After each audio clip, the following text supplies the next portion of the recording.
can't call it rare if you can make it. Look, I completely agree. Anything man-made is completely not rare and should be cheap. And that's why synthetic opal is so cheap. However, rare, real products are extremely valuable. We've got to draw a line and say, you know what? If it's man-made, yes, it's cheap. But if it's natural, they don't connect. There's no correlation between the two. Let me give you an example. So look at this for an example. All of these here look exactly like a black opal from Lightning Ridge. But from there, can you tell me which one's actually real? And should there be a price difference? First one that got me stumped was this one right here.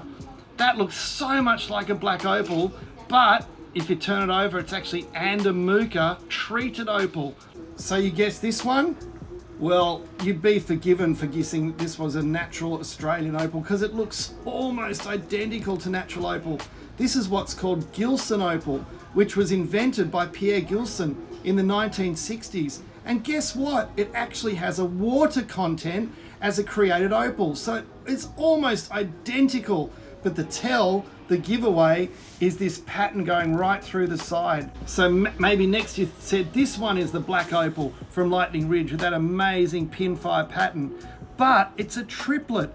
You wouldn't be able to tell if that was set in a piece of jewelry with a bezel setting, but as a loose opal, just look at the side. See that straight line there, that straight edge, and that quartz crystal cap? That's your giveaway. Very hard to tell though once it's set in a piece of jewelry. Maybe you said this one here was a black opal from Lightning Ridge. Unfortunately, that's a doublet. That's 2 layers of opal that is yet to be finished off and cut.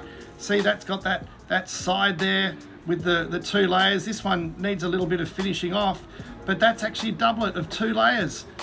So in the final analysis, there's only one of these opals that's actually natural black opal from Lightning Ridge, and that's this little guy here.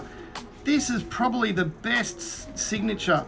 A little bit of that grey potch in the back, often a little bit of sand, and we leave the sand in for this purpose. A top gem black opal will often have a little bit of sand in the back. It's its signature that it's actually natural. So this one, they're all man-made, lab-grown opals, triplet, and a muka, and a doublet. But look how similar they all are. And if they were set in jewelry, it's almost impossible to tell.